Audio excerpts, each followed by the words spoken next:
স্বাগতম। আজ আমরা শুনব একটি জাদুকরী গল্প, সোনার বীজের জাদু।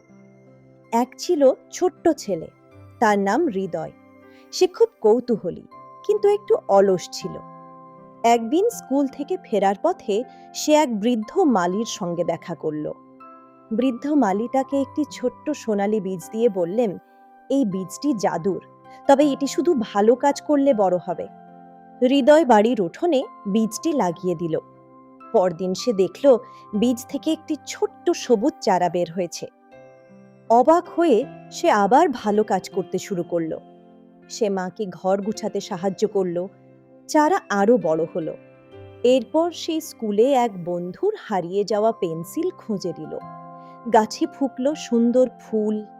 আরেকদিন সে একটি ক্ষুধার্ত কুকুরছানাকে খাবার দিল। এবার গাছে ধরল সোনালী ফল। ফলগুলো আসলে সোনা নয়, প্রতিটি ফলে ছিল একটি করে ভালো গুণ: দয়া, সততা, পরিশ্রম, ভালোবাসা, বন্ধুত্ব এবং সম্মান।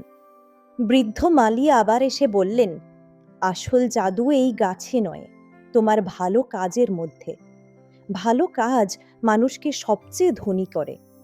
হৃদয় বুঝতে পারল, মানুষের হৃদয়ে ভালোবাসা আর দয়া থাকলেই পৃথিবী সুন্দর হয়ে ওঠে।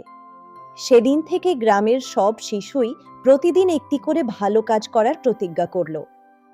ধীরে ধীরে পুরো গ্রামটি আনন্দ, হাসি আর ভালোবাসায় ভরে উঠল।